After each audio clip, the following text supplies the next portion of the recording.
Bankland, Federation of Bankland, the Republic of Bankland, United States of Bankland, United Kingdom of Bankland. Parasite, a smart parasite, a real smart parasite, keeps its host alive. Times are bad and times are hard, and minus cash, my way is barred and treated like some retard strapped to a suicide credit card. Mr. Banker, can't you see? Welcome to Galt Strike, everyone. This is our weekly libertarian talk show where we discuss not just the problems of today, but also possible solutions for some of those problems. If you have questions or comments during tonight's broadcast, the call-in number to get on the air is 1-347-202-0228. After you've connected, remember to press 1 so that our producer will see that you want to be on the air. Also want to remind everyone, if you're listening to this show on Blog Talk or in any other website that carries our player, you can also listen and join us in our chat room at prepperbroadcasting.com. Tonight, we have another co-host. That's what we're going to do with this show is we're going to have a few different co-hosts that's going to come on with me so that different people to share ideas with. They can bounce ideas off of me. I can give them ideas, kind of get a different dialogue with different people so we can get different opinions and different solutions. We're going to do that in addition to bringing on different callers. So for tonight, I'd like to introduce our co-host. It's one of our guests that listen in the chat room. His name's Pappy. Pappy, are you on the air? Yes, I am. How are you tonight? Doing great. So introduce yourself a little bit and let people know where you come from and what you're about, what your beliefs are, and what got you interested in Galt Strike. Well, I've always been interested in our economy and what we're doing in the world. I'm in middle management, so I see a lot, and especially tonight's topic with minimum wage, I see how it affects businesses from both sides. Galt Strike found through, of course, through Prepper Broadcasting, and just been following it up. Saw a couple of articles on there from Bobby Acart and others. And, of course, listening to you on the show got me very interested, and I'm really excited to be able to be with you tonight. Well, great. Thank you for coming on. I appreciate it. Appreciate your contribution and ideas you're going to share with us tonight. And everyone out there listening, I hope you're having a great Memorial Day weekend. If you're listening live, time to listen, when you could be out there having barbecue with the friends and relatives. Thank you for giving us your time. But because this Monday is Memorial Day, before we get started, I'd like to take a moment of silence to remember all those in the military who paid the ultimate sacrifice in fighting for the freedoms that we have in this great nation. Because without their sacrifices, we wouldn't have the freedoms that we cherish today. We wouldn't be able to have the free speech that we have to do these podcasts. So let's give just a brief moment of silence to remember those.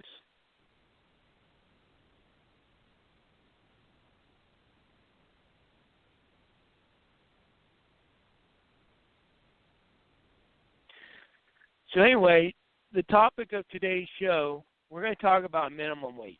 I know a lot of you out there are probably working minimum wage or other low-wage job. And I know the struggle. I've worked minimum wage before. I've worked, one of the jobs I worked was I believe it was $4.75 an hour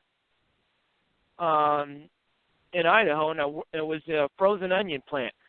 And I worked with a lot of migrant workers. I was the only English-speaking white person in there. And I actually enjoyed the job that I had because I was looking for work, and I was very appreciative to get to work And it was a new experience to work with, people that spoke Spanish. I was interested in learning Spanish and gave me a chance to do that and work with those people. But it was a tough job. We were stacking, boxes all day long for 12 hours a day, picking through onions on the production line and that onion juice getting in my eyes and everything.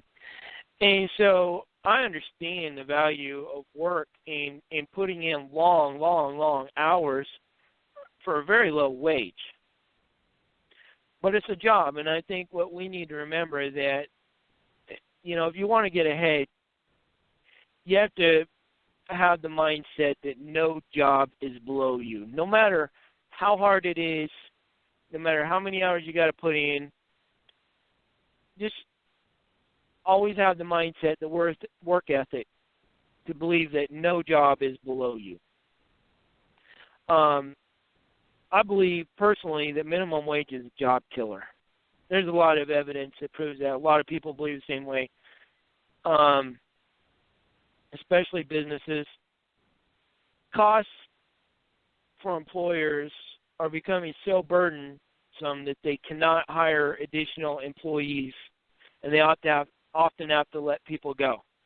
And every time the minimum wage goes up, that happens. The businesses have to lay people off. They have to cut hours.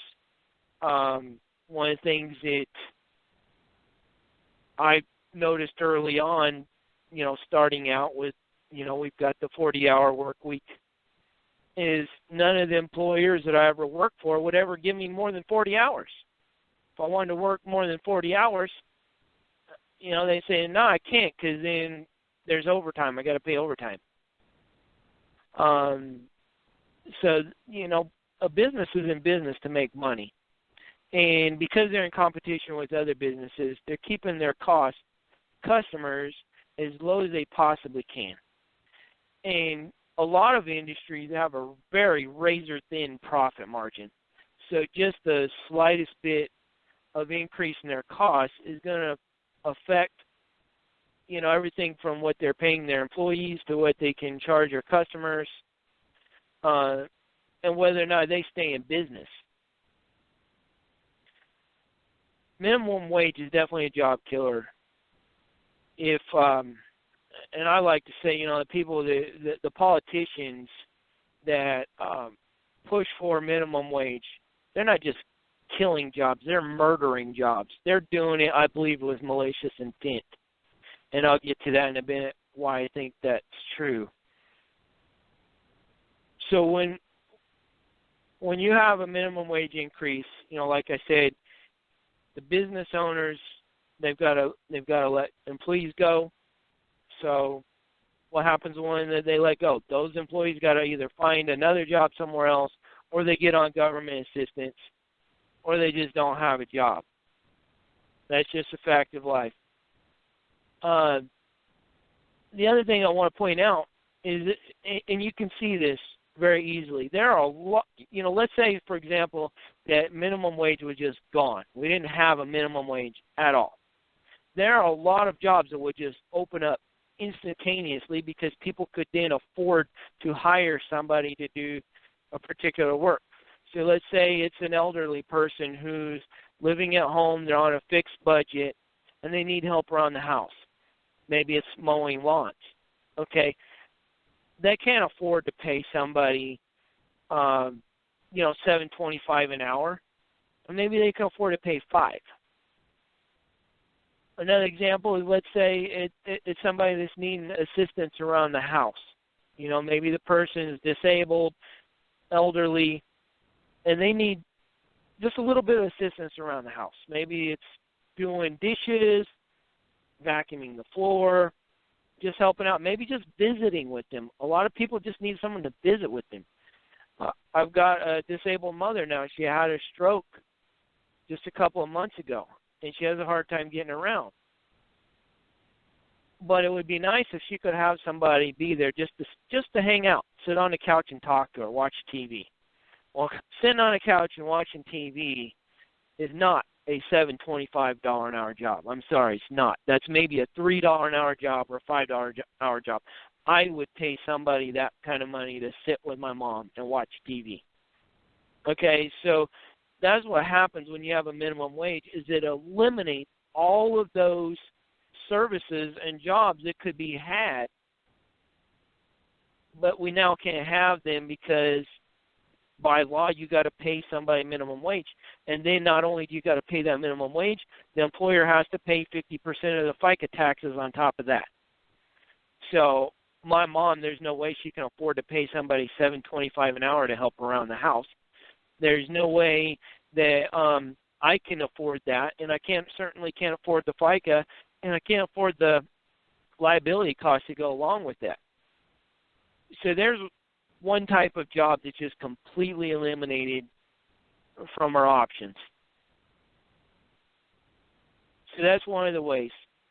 You know, and I think about, and then people will say, well, Tom, why don't you get government assistance for doing that? Well, first of all, I don't believe in socialism at all. I don't think we should have government assistance for that. I would rather pay somebody cash and pay them what I can afford, as long as they're willing to do that. And so that would be a job that I would pay somebody to do, to help my mom out, just to hang out with her. But I don't have that. You know, we don't have the option to do that. The government doesn't allow us to do that. So there's jobs, you know, jobs like that, or jobs that employers don't necessarily need fulfilled. It's not a necessity, but they would fill it if the wages were lower. You know, entry-level jobs. And I'm thinking, you know, maybe a business wants somebody to just clean up the trash around their property, you know, and do that for a couple hours, and then that's it. That's the kind of job that you give to a student, somebody just starting out, first job, gives them experience. I'm sorry, but just walking around picking up trash for a couple hours, that's not a $7.25 an hour job. And what we have now is we have people demanding $15 an hour minimum wage. Well, $15 an hour minimum wage, nobody's going to hire people for that. Those jobs will go unfulfilled. Unnecessary or unneeded jobs will go unfulfilled. Employers will just slash those. And then what they'll do is they'll be more demanding of their employees, you know, because now it's a double cost now, twice as much. They can no longer pay the $7.25, so it's going to be $15. So they're going to ask the one guy that's left, hey, you know, the guy I laid off, you need to do his work too. So now you're going to be working harder for that. I don't want to get into something. Minimum wage causes inflation. And, yeah, granted, it's not the only factor that causes inflation, but it does contribute to inflation directly and proportionately. Everything else that we pay for to go up. And then people say, well, Tom, but if, you know, you raise a burger, price of a burger, you know, 10 cents, that's going to cover all the wages of everybody in that restaurant. Well, no, because you got to consider the entire supply chain. You got to consider the farmers that grow the beef and the grains that make the bread, and the mechanics that work on the farmers' tractors, and you know, the people that grow the lettuce and the tomatoes, and then the electricians and the plumbers and everybody involved in the entire process just to make one burger. All of those people have employees. Their wages are going to go up, so all that's going to get marked up on down the line. Now, we're just talking about a burger, and we're using one example. So maybe some businesses can absorb the cost, but others can't. Like, what about somebody who wants to hire somebody to just paint their fence on their property? Okay, now you've gone from, so now you decide, well, I don't need to hire somebody to paint my fence. I'm going to paint my fence myself because I can't do it. Well, there's somebody who would just lost a job. So minimum wage contributes directly to inflation, but also cuts jobs. But here's another thing it does. You get all the people in the entire supply chain that maybe some of them are minimum wage, maybe some of them are $20 an hour, or maybe right now they're $10 an hour, they're $15 an hour. What's going to happen to the people that are making $15 an hour now okay, the minimum wage goes up to 15. What's going to happen to those people at 15? They worked so long to get up to a $15 an hour job, and now they're making minimum wage. Well, they're going to demand more. They're going to demand higher pay. Maybe they'll get it. Maybe they won't. But now you just, hurt them by making it minimum wage, and now you're making the cost of everything else go up. So now you've essentially brought those people down by raising the minimum wage. Now imagine everybody in this entire supply chain, all, whatever rate you're making, $15 an hour, whether you're making $20 an hour, $25, well, everybody's going to want their raise too to match that because their costs are going up as well. So all these people's wages go up. Well, guess what happens? We have a progressive income tax. So the more you make, the more they take. Do you think government is going to lower the amount of taxes or the percentage? Do you think government's going to move that tax bracket so that, now you're making $5 an hour more, now you're making $10 an hour more than you were before, but your costs are higher now? Do you think government's going to change that tax bracket to reflect that change in wages? No, they're not. They're going to say, hey, now we got these guys in a higher tax bracket. We're going to get a bigger percentage of their money so we can afford this huge $19 trillion debt we got. See, government wants these minimum wage increases so they can increase inflation. So from their perspective, from government's perspective, that cuts their responsibility on that $19 trillion debt that we have. That, with inflation, that actually lowers their obligation to that debt. And what they're doing is they're making us pay for that debt through inflation. So to me, minimum wage is really a big scam.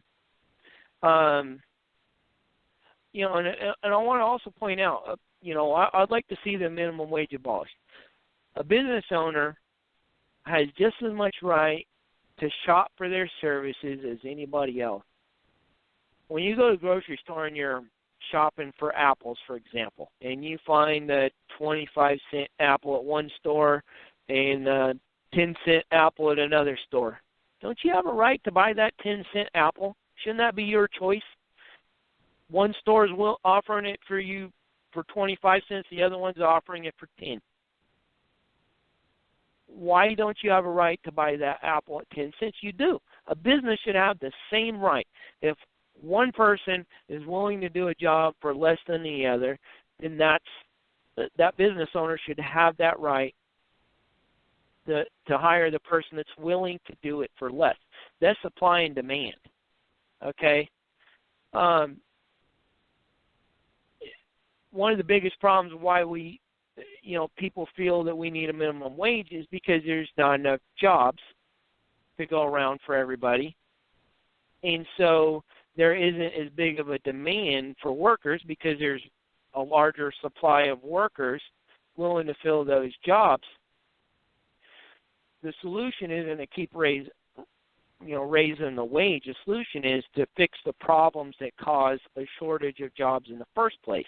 And those problems are, one, the minimum wage, regulation, cost of doing business right here in America is so expensive that the jobs aren't available. If you remove those costs, then more jobs become available, and if there's more jobs than there are people willing to do those jobs, then the wages go up.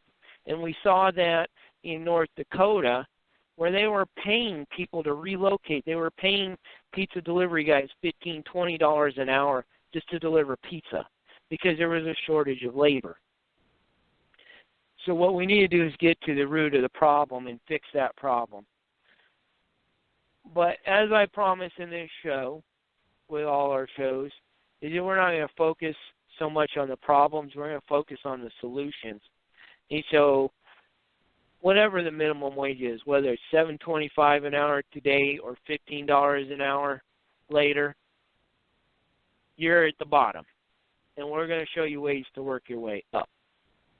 So before we get into that, I want to give Pappy, I've taken 15 minutes already of this show. Pappy, do you have anything to add about the problem with minimum wage before we move on into the solution? Yeah, well, I think you hit most of the points. I can talk personally. Back in '82, I was working, and I was a shift lead, making 50 cents an hour more than the minimum wage at the time. And it just so happened, minimum wage came up, and 5 people under me got a 50-cent an hour raise, and I got nothing, and I was told that there was no money in the budget to increase my wages at the time. Well, I just found that hard to swallow and actually quit on the spot that day.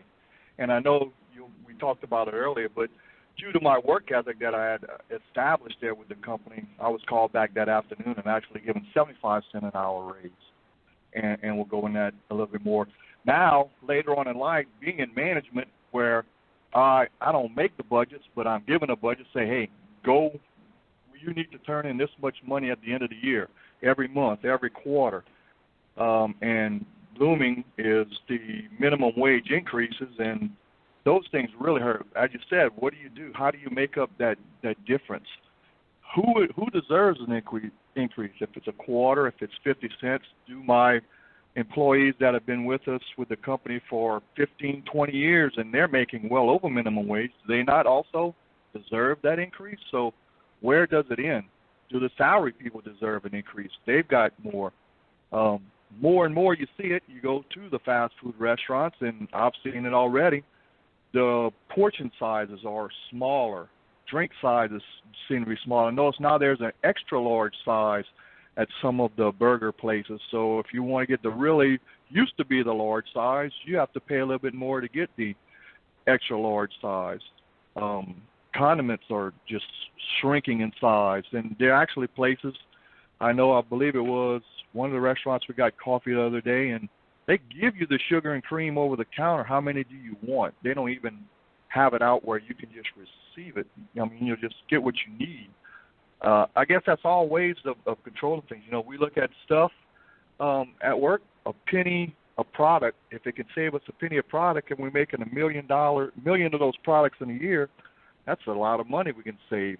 So where do we cut? Like you said earlier, the biggest thing, the first thing that happens if we go up on these minimum wages is there's going to be less people having to do more work. There's no doubt about that. That's where the influence or the makeup of the shortfall is going to come from.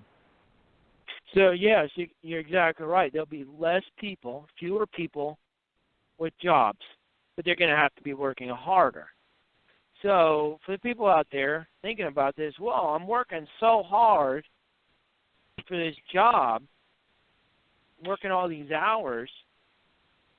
Well, think about it. Maybe that's because of the last minimum wage increase. Okay? There could have been more people to spread that workload out. Yeah, it would have been less pay, but the cost of everything would have been less. And so, I want to go back to what I was saying before, that the people that argue in favor of a minimum wage, they say, well, inflation happens anyway. Well, yeah, it does. There are a lot of problems that contribute to that. The government bringing on more debt, that's one of the things. Printing more money, having a fiat currency where they keep printing more money, that causes inflation. Regulatory costs on businesses, the cost of compliance, anything that a business has to pass on to the consumer, that causes inflation. Okay? But so does minimum wage increases, and it affects it directly and proportionally. So for whatever the increase is, that's how much is going to get put into the entire supply chain. So my response is, why, if you've already got a fire and it's starting to spread, how is putting more fuel on the fire going to put out the fire? It's not. It's going to make it worse. So to control inflation, you need to control the other root problems. Putting, minimum wage increase, it's like a Band-Aid, temporary, for the people that get to keep their job. For the people that get to keep their job, it's a temporary Band-Aid. It doesn't do anything to help the people that are already on minimum wage. I heard that I have a comment in the chat room. I need to bring that up. But before we get into the other topics in the solutions to these problems, I'd like my producer to allow a little bit of time for a word from our sponsors. Where can you find the best in food storage, water purification, heirloom seeds, medical, health, and emergency supplies? LifeReliance.com. What do Mountain House, Legacy Foods, Guardian, Wise Foods, and Relief Foods have in common? LifeReliance.com. Who has the lowest prices, special offers, and free consultation to help you develop an emergency preparedness plan that makes sense for your family? LifeReliance.com. Why would Life Reliance do all this? We are family, owned and operated. Let our family help you and your family be prepared. Visit us at LifeReliance.com or call 520-425-9771. We have exciting news. You can now afford to have your own freeze dryer. That's right, for the first time ever, it's possible to have a freeze dryer in your home. It was invented right here in America by Harvest Right. With this new appliance, you can freeze dry your own food and it will last 25 years. Imagine freeze drying fruit, vegetables, meat, and your own homemade meals, easy to use as a microwave. Learn more about this amazing home freeze dryer at harvestright.com. Again, that's harvestright.com. GoSunstove.com. If you want the security of being able to cook food no matter the conditions, look no further.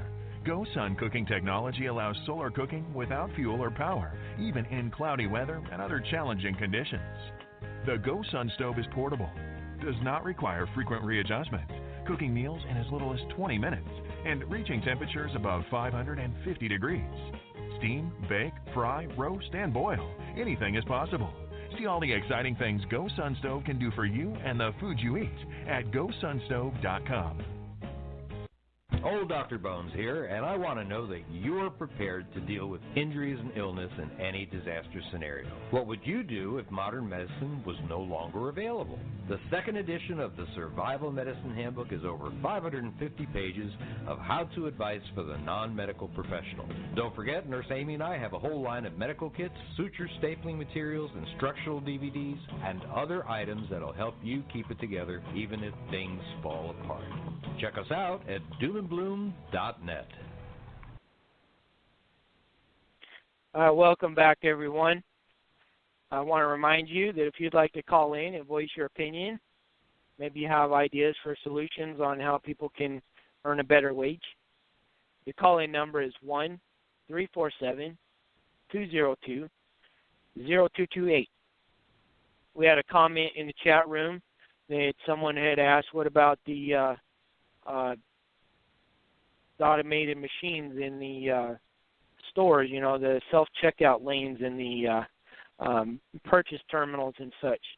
And it's interesting because, you know, if you've listened to the last talk show, I'm a truck and I do a lot of specialized equipment. I transport a lot of hospital equipment, MRIs, CAT scans, but I also do computers, mainframe computers, and things of that nature. ATMs. I do a lot of ATMs, and I also do a lot of self-checkout lanes for grocery stores and these machines that are going into McDonald's. So I can see what's happening with the automation, that a lot of people are going to be out of jobs because it's so much cheaper to hire a robot or a machine than it is to pay a $15 or $7.25 an hour minimum wage. And I go back to what I said before. When these jobs are gone, what are those people going to do? They're not going to have any work. But there's a lot of work out there to be had doing things, like I said before, mowing lawns, helping, you know, retired people out around the house, that sort of thing. If you lose your job at McDonald's, you could still go and do that sort of job if those people could afford to pay enough, to meet the minimum requirements of government. So unfortunately, there's a lot of jobs out there to be had that can't be had because of the minimum wage. I have someone in queue to give an opinion, and we'll give him a chance to talk before we go into the solutions portion of this podcast. Producer, could you bring Rich on the air, please? Hello, Rich? Yeah, how you doing? Thank you for coming on the show. Hey, thanks for having me. So what's your thoughts on the minimum wage? It's a little bit more minimum wage. It has to do with it. I'm a third-party contractor at one of the jails in Chicago. Uh-huh. Of course, they use contractors, so they don't have to pay regular pay by the county. Uh-huh. Along with that, I was hurt on a job. There was no workers' comp insurance because it wasn't regulated by the county. So they picked it up 2 weeks afterwards. Well, they picked it up 2 weeks afterwards. I'm ineligible to be fixed. So the fracture that I have to pay for. I do have attorneys that are suing. It's a big, long, drawn-out process. But my point is, why is it that a county facility can do that and not monitor what they bring in to do a job cheaper, which in hand isn't cheaper because it turned out that the owner of the company that came in, the third-party company, is a friend with the sheriff. So he's awarded the contract for more money than anybody else that actually bid on it. I think it's pretty shallow the way that our politicians do us. Yeah. Yeah, politicians are always looking out after themselves. So what are you doing now for work? Nothing. I'm not entitled to work. I have no income coming in. And as soon as I do get back to work, they are going to terminate me. So, I mean, it's Cook County, as everybody calls it, at its finest. Mhm. It's unfortunate. I'll bring up an idea that you might look into if you're looking for extra sources of income. It was one that I was going to bring up later on in the show as part of the solution portion of the show as ways to earn additional income. But if you've got any kind of marketable skills that you could do, that you could sell online, something that you might want to check out is Fiverr.com, Fiverr.com. Mm-hmm. And it's a great website. It's a very very free market oriented website where you can sell your services, and the people that provide the best services are the one that makes the most money. So if you can provide quality service, you can actually do pretty well. And on Fiverr, you can offer all kinds of services, whether it's graphic arts that you're good at, if you've got a good voice and you want to do commercials, record commercials, if you can sing, if you can, sell advertising, if you've got a blog. There's so many different things that you can do on Fiverr. If you can write articles for people as a way to make money. And what I recommend for somebody, especially if you're, disabled or injured, waiting on workers' comp, any of those things, then this is a great place to earn extra income. It's called Fiverr.com, Fiverr.com, and check out basically what you want to do is see what some of the other people are doing. See what their top-rated sellers are doing, and browse some of the categories that they have in there and say, oh, wow, I could do that. And one of the ways to really be successful is to copy successful people.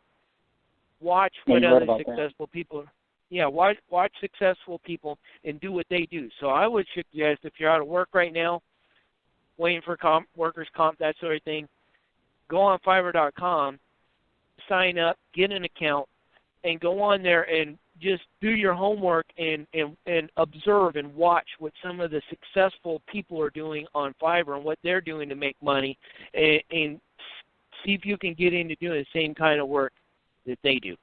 Another way is if you're able to drive. Are you able to drive? No, that's the bad thing. My hopes with talking on the show was to actually bring awareness to how county facilities are actually ran in America, because it's pretty shallow. This company has 247 throughout the country, and each one of them are treated the same way. Uh-huh. Employees get out in the shaft. Well, I was going to say, if you're able to drive, another opportunity I like to put out there is Uber. Drive for Uber. It's a good way to make extra money, but really do check out Fiverr.com. It's a good way to supplement your income. And if you get good at it, there's people that do it full time too. Let me check into it when we get off the phone. Oh, yeah. Pappy, do you want to ask anything or give your opinion before we go on to the other portion of the show? No, I'm good on this one right now. Okay. All right. Thank you, Rich. All right. You have a good one. You too. So let's get into some what I feel is the solution for this. And the biggest solution is work ethic. And a lot of people say, well, work ethic, okay, so I work harder. No, that's not it. Yeah, it's part of it. It's one part of work ethic, working hard. I'll go into like a McDonald's or Walmart and stuff, and I see people in there that work hard. They work very hard, and that's great. But that's one small part of the entire equation of work ethic. So I'm going to go over a list of things that you can do to improve your work ethic to move up in your job into a higher paying position. The first thing you want to do is, and I want everyone that's listening to do this right now, I want you to change your mindset. If you're an employee, I want you to change your mindset from being an employee to being an entrepreneur. Don't think of yourself as an employee anymore. Think of yourself as an entrepreneur. Think of yourself as a business owner. You are the owner of your own business. What's your product? What's your service? Your service is the labor that you provide to other businesses, okay? You're trying to sell your labor to a business. That's your product, so you want to make the best product that you can. You want to make your product better than everybody else's so that businesses will pay you more for your labor than they will somebody else. Not everybody's about having the lowest price. A lot of people want quality, and they're willing to pay more for quality. So you want to produce a better quality. So think of yourself as a business owner, and you're selling your labor. Your labor is your product, and you're going to want to invest in that product. You're going to want to invest your time, your skills, everything you've got into your product so that you've got the best product available, your labor. That's your product. And so this is some of the attributes of good work ethic. Reliability. And if you've got a pen, notepad, your computer, whatever, open up a notepad on the computer and start taking these notes down. Reliability. You want to be extremely reliable for your employer. We're going to think of your employer as your customer. Your boss, your employer, that's your customer. And you want to be very reliable to them. So never, ever, ever miss a day of work. Unless for obvious reason, sickness or whatever. But always be reliable. Never miss a day of work. Always show up early to work. Be the first to arrive and the last to leave. At a minimum, show up 10 minutes early and leave 10 minutes late. Be there early and leave late. Always be positive. No matter what, always be positive in your job. Never, never talk bad about your job. Never, never talk bad about the customers. Never talk bad about the job. Even if you think nobody's hearing you, don't do it. Somebody might still hear you. Or even if you're in the habit, you might slip up somewhere else. So never talk bad about the work you're doing. Always be positive about it. Provide outstanding customer service all the time. So even, you've heard the term, the customer is always right.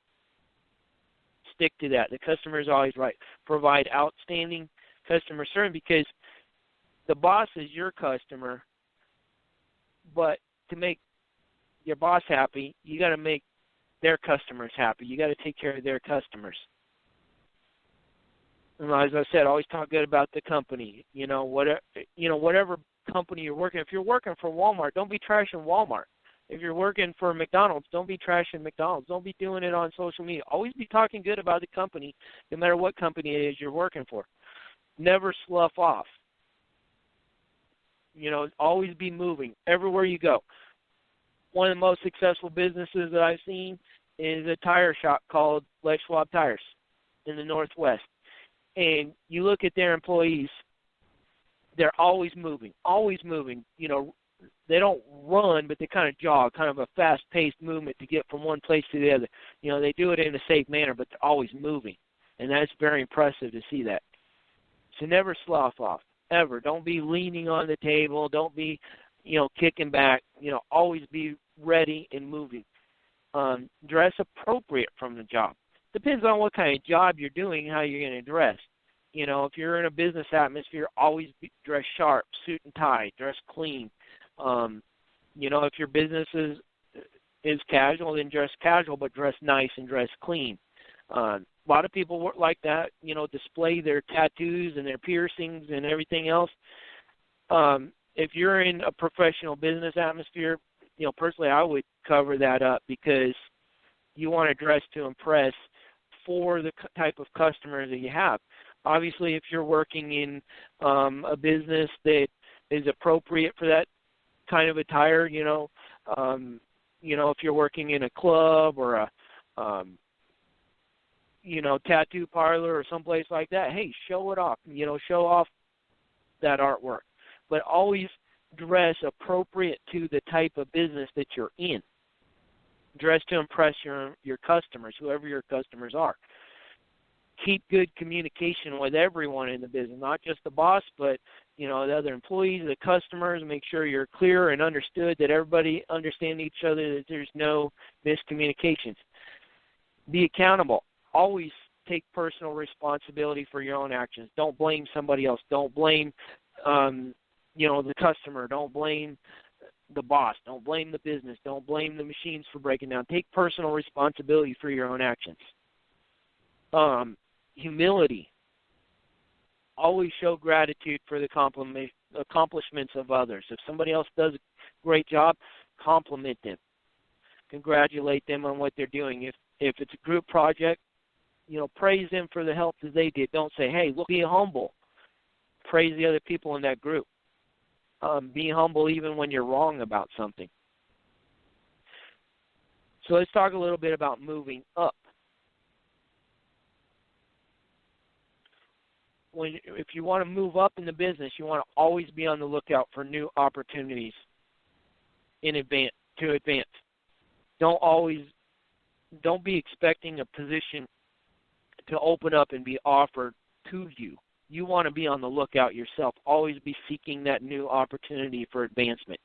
Always be listening, talking to the other employees, talking to the managers.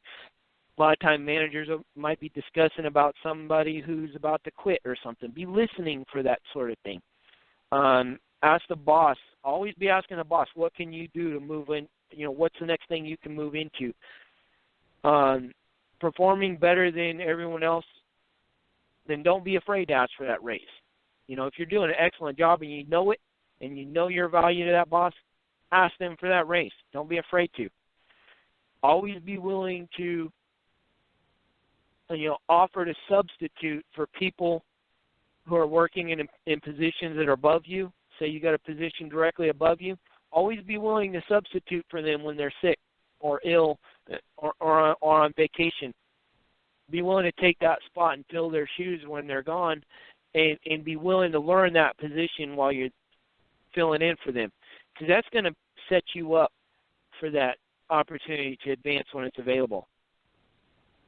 Ask the boss to educate you on those higher positions, even if none are available. Tell them you want to learn the business and be ready for when something opens up. Before I keep going on here, I want to just remind everyone, call in. It's 1-347-202-0228.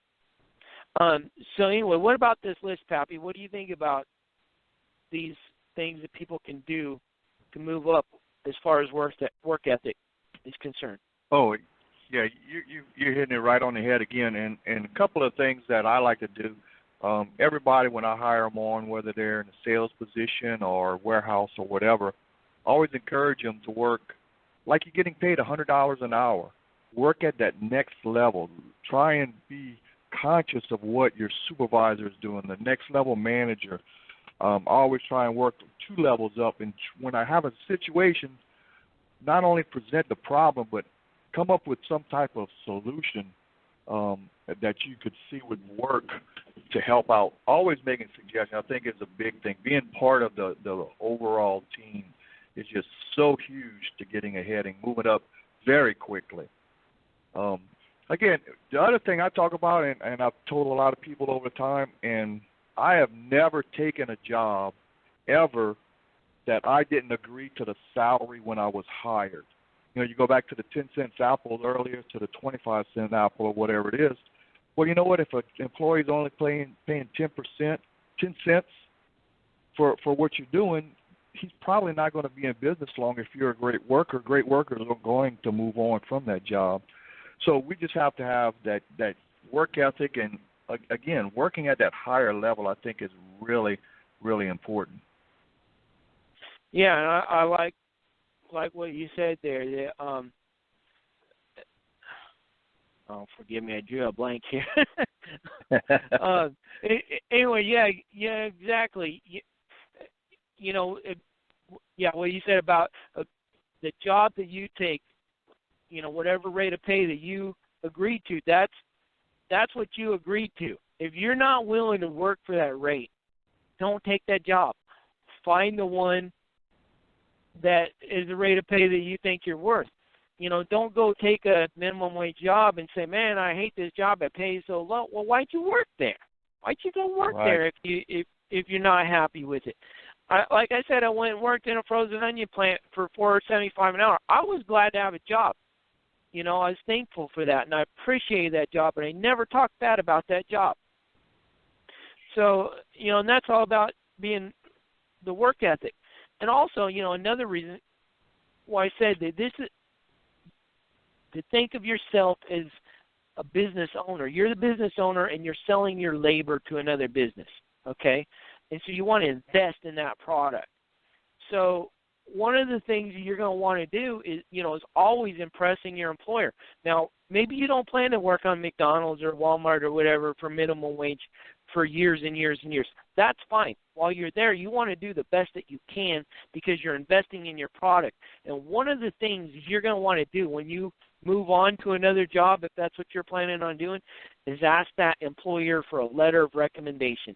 Every job you ever take before you know, when you leave to move on somewhere else, you know, give them a 2-week notice and say, hey, you know, I got another job offer. I'm going to take it. I'm so grateful you offered this job for me.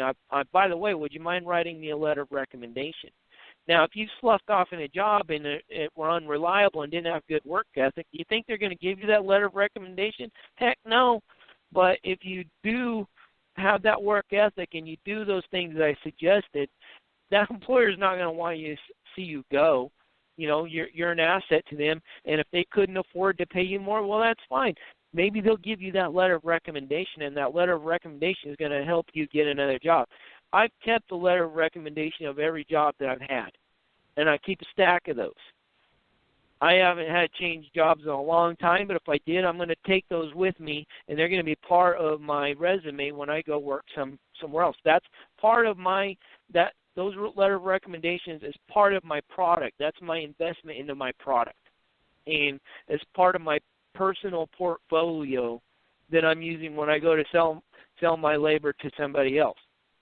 Okay? So I want to add another idea here. Okay? Instead of just working up, maybe working up doesn't always work. Maybe there is no position you can move into working up. Okay? Well, you don't always have to work straight up. I have an idea that I kind of call working sideways. So let's say you're working in a department store, and let's say you're in a shoe department, and let's say you've been in the shoe department 10 years. My question is, why are you still in the shoe department? Okay, I'm pretty confident that I could go into a department store and into the shoe department and master the shoe department probably in less than 3 months, probably 3 weeks. Okay? once I've got that skill mastered, that department mastered, I'm going to be looking, maybe I can't move up straight up, but I'm going to be moving sideways. I'm going to be asking the bosses of that store, hey, what about the electronics department? I've seen a spot just open up. Can I move into that one? What about the dairy department? Can I move into that one? What about customer service? Can I do that? Can I move into being a checker? Can I move into the tool department? Okay, so work sideways. Work through all these different departments in the store. And maybe what might happen is, once you get one mastered, you move on to another one. Think of it as on-the-job training, and you move from department to department. Pretty soon, somebody up above you is going to not only recognize your work ethic, they're going to say, hey, this guy knows more about the store, the operation of the store, than any of our managers. He knows everything that's going on in that store. And guess who's going to get the next opportunity to move up as soon as something opens? You are. And so I like to think of moving sideways, working sideways, because not only are you getting those additional skills for an opportunity to move up in that business, let's say you're still not able to move up in that business for whatever reason, but you want to end up working somewhere else. Well, you have all those departments and all those skills as part of your resume, and you've also got as part of your letter of recommendation when you move on into another job. Thing you can do, besides the working sideways, is work other jobs, other part-time jobs. Part-time businesses. I mentioned mowing lawns, driving for Uber, and always be willing, let's say you're in the job market and you're looking for work, always be willing to accept a low-paying job even if no others are available, and do your best in that. I told you I worked for $4.25 an hour in that frozen onion plant. That job was not beneath me. I took that job. So be willing to accept a low-paying job even if no others are available. And when you're in that job, do the best that you can. And, as I mentioned before, always give a 2-week notice before moving on to a better job. Here's another thing. Do market research for what jobs are in demand in your area. The reason why jobs might be low or wages may be low in a certain area is because there isn't much demand for labor in that kind of career field or that kind of job. So research for what's available in your area and get into that. Now, I mentioned about your personal portfolio. Your resume is part of your personal portfolio, and you want to keep things like your skills, trades you've learned, degrees, diplomas, awards, hobbies that you do, if it relates to the job that you're getting into. And whenever you leave for one job, like I said, ask for a letter of recommendation. Don't ever lose those letters. They're part of that portfolio. Now, there's also other things that are part of your portfolio you probably don't even think about. And these are life records that are part of your life. Okay? Now, an employer might not necessarily see these things, but they're things that you need to protect and invest in. So what I'd like you to do, if you're listening and part of your homework here, is to create a spreadsheet. On the left-hand side, you're going to write these list of records that you're going to work on, and then across the top, you're going to do months, January, February, March. Okay? And for each one of these records, you're going to write a goal that you want to accomplish to improve that record. Okay? And so the first record is your work history. So write a goal. What are you going to do each month to improve your job, your performance in that job? What are you going to do January and February and March? Another record that's important is your educational record, your history and education. Any other skills that you learn, whether it's online or whatever, anytime you improve your education, you want to add that to your personal portfolio. So write down goals. What are you going to do to continually improve your education and your skills? Your credit report, that's an important one. You always want to keep track of your credit score and to make sure that your credit is in good standing. A lot of employers will look at your credit record. Not only that, it'll help you later on in case you have to get a loan for something. But always keep your credit record clean. And so I want you to make goals on what you're going to do to improve your credit record. And write down your credit score each month to see if you've accomplished the goals and then you're improving your credit report. Your driving record, that's an investment. Your driving record is an investment in your personal portfolio. You want to keep a clean driving record all the time. Even if driving has nothing to do with your job, maybe someday it will. Maybe someday you might become a truck driver. Maybe someday you might be an Uber driver. Keep your driving record clean all the time, no matter what. Criminal record. You know, if you've got a criminal record, do what you can to clean that up as much as possible. Even if you've got a clean criminal record, or think you do, you know, there's such thing as identity theft. Check your criminal record. Make sure you don't have anything bad on your criminal record, and if you do, get it fixed. Okay? And always stay out of trouble. Stay away from things that could get you into trouble. Stay away from the drugs and the drinking and that sort of thing, because you don't want to build a criminal record. Your health record, that's important too. Like my example in truck driving, our health record is very important. You know, we got to pass the DOT physical. So you want to keep your health clean and you know, make goals on what you're going to do that.